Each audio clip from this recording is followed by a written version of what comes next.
वासुदेवाय।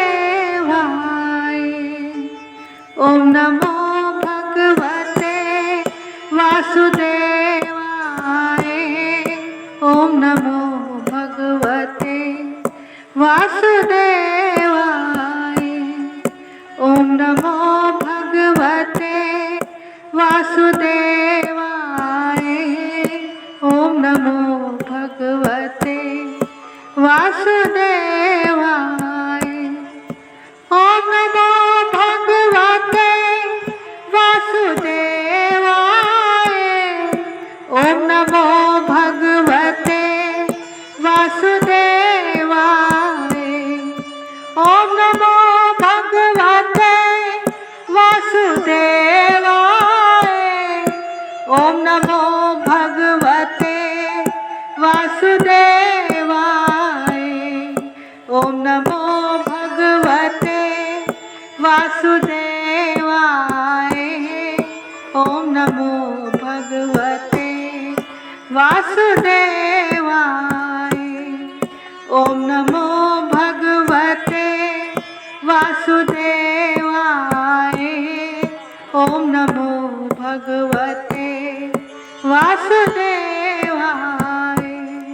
ओम नमो भगवते वासुदेवाय। ओम नमो भगवते वासुदेवाय। वासुदेवाय वासुदेवाय वासुदेवाय। जय जय श्री राधे। जय जय श्री राधे। जय जय श्री राधे। बोले जुगल जोड़ी सरकार की जय। वृंदावन धाम की जय। यहाँ पर बैठे व YouTube चैनल के माध्यम से श्रवण करने वाले सभी प्रभु प्रेमियों को मुझ कृष्ण प्रिया किशोरी दासी की ओर से वृंदावन से राधे राधे राधे राधे।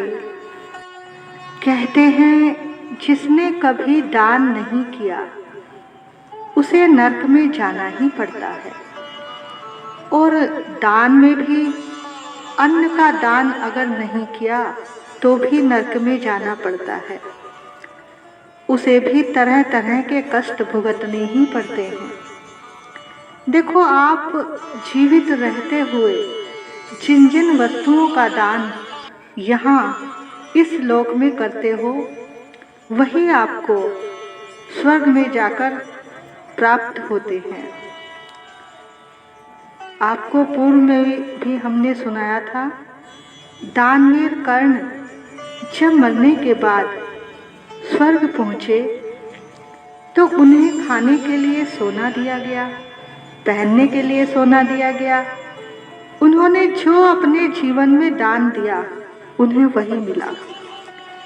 जब भूख लगती तो भैया उन्हें सोने की रोटियां दे दी।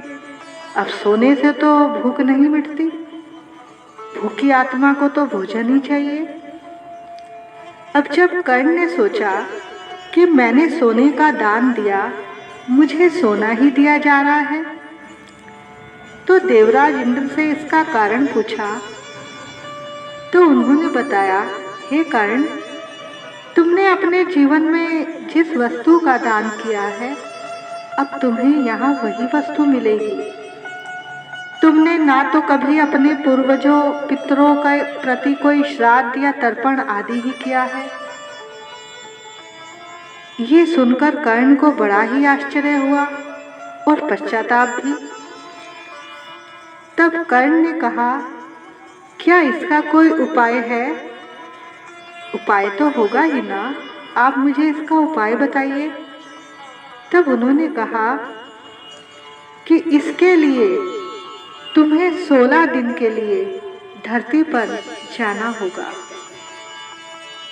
जब तुम्हें भेजा जाए तो अपनी गलती को सुधारो, अपने पितरों के प्रति श्राद्ध तर्पण आदि करो, और ऐसा करने पर तुम्हारे सारे दान पुण्य सफल हो जाएंगे। तब यमराज ने दानवीर कर्ण की आत्मा को वापस 16 दिन के लिए मृत्यु लोक में यानी धरती पर भेजा। तब उन्होंने 16 दिन तक अपने पितरों का श्राद्ध तर्पण दान आदि किया। तब उन्हें मोक्ष की प्राप्ति हुई। कहते हैं कि जिसने जीवन में अन्न का दान नहीं दिया उसे कभी मोक्ष नहीं मिल सकता। यही कारण है कि कर्ण को 16 दिन धरती पर भेजने के कारण ही ये जो 16 दिन पितृपक्ष के बने हैं, इन 16 दिनों के लिए यमराज भी पितरों को धरती पर भेज देते हैं ताकि वो अपने परिवार से जल भोजन आदि ग्रहण करके उन्हें आशीर्वाद देते हैं कि स्वर्ग में उन्हें बाद में सुख सुविधाओं की प्राप्ति हो सके। तो भैया श्राद्ध करना बहुत जरूरी है। ये तो पुरानी परंपरा चली आ रही है। देखो कर्ण को भी दोबारा धरती पर आना पड़ा। तो ये सब कथा सत्संग इसीलिए है कि जो बात हमें नहीं पता वो समझ में आ जाए। कल हम आपको सूतक और पातक में श्राद्ध करना चाहिए या नहीं करना चाहिए इसके बारे में बताएंगे।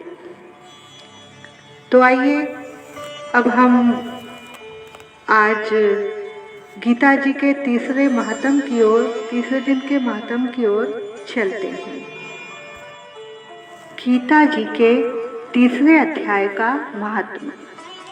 श्री नारायण बोले, हे लक्ष्मी, एक शूद्र जो महामूर्ख था, अकेला ही वन में रहता था, उसने कितनी बेईमानी से कुछ धन इकट्ठा किया था और बाद में उसने वो सारा धन जुए, शराब, अन्य गलत कार्यों में लगाकर खत्म कर दिया।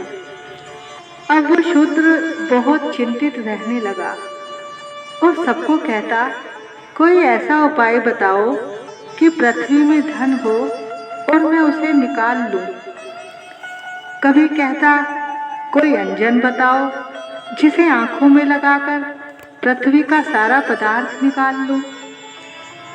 किसी ने कह दिया कि मांस मदिरा खाया कर, उसका सेवन किया कर, तो वो वैसा ही करने लगा। एक दिन धन की लालसा से वह चोरी करने गया। वहां चोरों ने उसे मार डाला।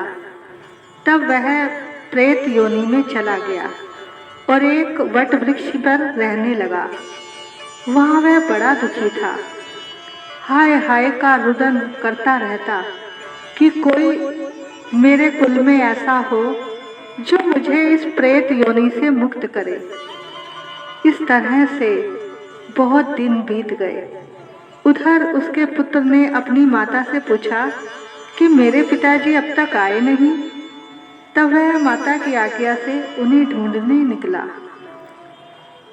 तो किसी ने बताया कि उन्हें तो चोरों ने मार दिया।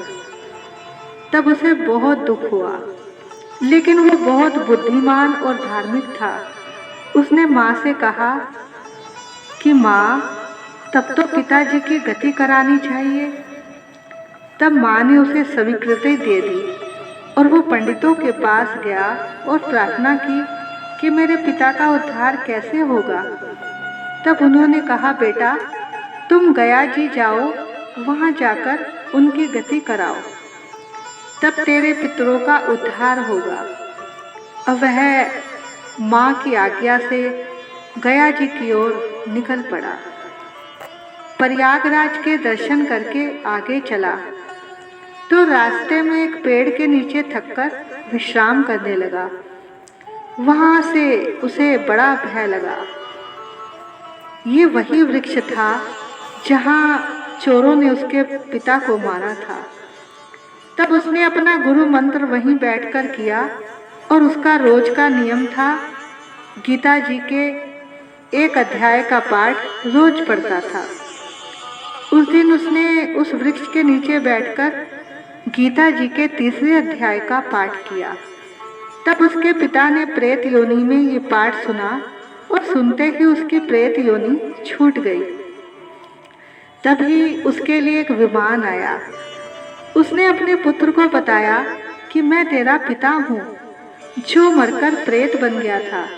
तेरे इस पाठ के श्रवण से आज मैं इस प्रेत योनि से मुक्त हुआ हूँ। अब मेरा उद्धार हुआ है। बेटा, तेरी कृपा से मैं तुझे आशीर्वाद देता हूँ कि तुम सदैव खुश रहो। अब तुम अपनी खुशी से अगर गया जी जाना चाहो तो जा सकते हो, पर मेरा उद्धार तो हो चुका है। अब इतना सुनकर उसका पुत्र बड़ा ही प्रसन्न हुआ। पुत्र ने कहा, पिताजी, कोई और आज्ञा हो तो कहो।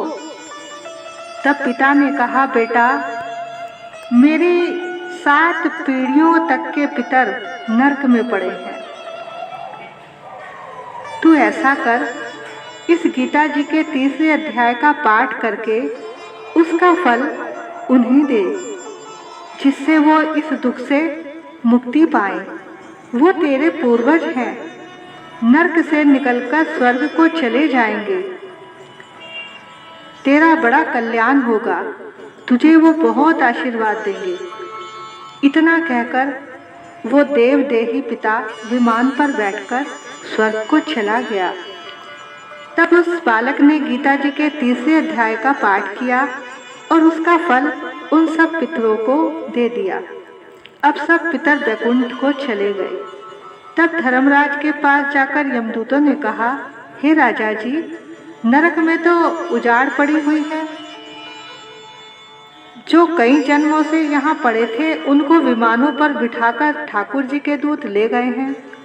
इतना सुनकर धर्मराज नारायण जी के पास गए, उन्हें दंडवत किया, प्रणाम किया और पूछा, हे त्रिलोकीनाथ प्रभु, जो जीव जन्मों जन्मों के पापी थे उनको आपके दूत वैकुंठ ले गए हैं, तब नरकों को भोगने का दंड हम किसको देवें और किस प्रकार दिया करें। तब नारायण बहुत प्रसन्न होकर बोले, धर्मराज, तुम दुखी ना हो, मैं तुम्हें एक वृतांत सुनाता हूँ। ये जीव सब पापी थे, इनका कोई पिछला पुण्य उदय हुआ है। उस पुण्य से कई पापी वैकुंठ को गए हैं। एक आज्ञा मैं तुमको देता हूँ, जो भी जीव गीता जी का पाठ करे या सुने या किसी को अपने पाठ का फल देवे, उन जीवों को तू कभी भी नरक में मत डालना, तुझको मेरी आज्ञा है। इतना सुनकर धर्मराज अपनी पुरी में आकर अपने दूतों को बुलाकर ये सब बात कहते हैं। यम दूतों को कहा कि जो भी मनुष्य गीता का पाठ करे या इसका फल किसी को देवे या पाठ सुने, उस प्राणी को कभी यहाँ नरक में मत लाना।